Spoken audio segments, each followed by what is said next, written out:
So hi! Welcome and welcome back to my YouTube channel, and for today's tutorial, ituturo ko sa inyo kung paano nga ba gumamit ng mga pre-templates sa ating CapCut app. But first, kindly subscribe to my channel and don't forget to hit the subscribe button and the bell to notify you for my new updates. And if you want to learn more, just keep on watching and let's start. So ayan guys, for today's video, i-open lang natin ang ating CapCut app. So, dito guys, ako gumagamit ng mga templates kapag nagma-my day ako or story sa aking social media app. So, skip ko lang yung ads.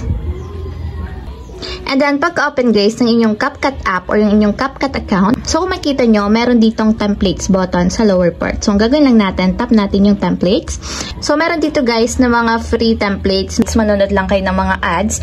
And meron naman ditong may bayad para magamit nyo yung templates nila. So, for example guys, is pipili ako ng isang template. So, maraming klase guys dito. Merong video or photos na pwede nyo pagsama-samahin sa isang template. So, for example, is ito na lang. Kung makita nyo guys, pwede ditong maglagay na 4 na photos since 4 yung media niya. So, ang gagawin lang natin para magamit natin itong template na to, tap nyo lang yung use template. And pili lang kayo guys ng 4 na photos dito sa inyong gallery or photo album sa inyong mobile device. So, pili lang tayo ng photos. So, for example, is ito guys, pili lang kayo ng 4 na picture. And then, pag nakapili na kayo ng 4 na photos, tap nyo lang yung next.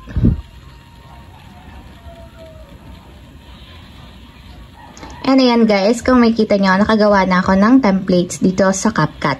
So may mga sounds yan guys, iba-ibang klase. Pwede nyo palitan yung sounds or yung audio. Pipili lang kayo dito. Or pwede nyo palitan yung text na nandito sa my middle part. So tatap nyo lang yung text. And editable din siya, pwede nyo palitan. So dito muna tayo sa media.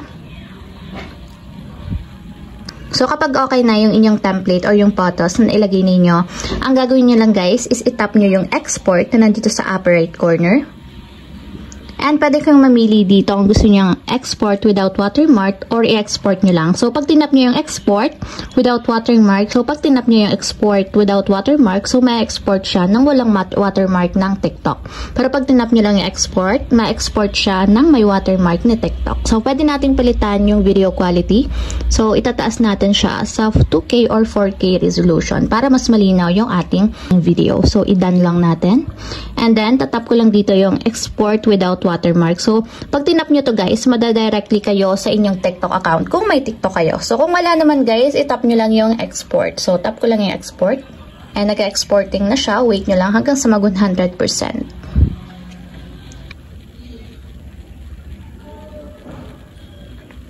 So, ayan, tap nyo lang yung done and automatic yan guys, nasa gallery na siya ng inyong mobile phone and pwede nyo na siyang i-post sa inyong social media, my day or story. So, ayun lang guys, ganun lang kasimple kung paano nga ba gumamit ng mga free templates sa ating CapCut app.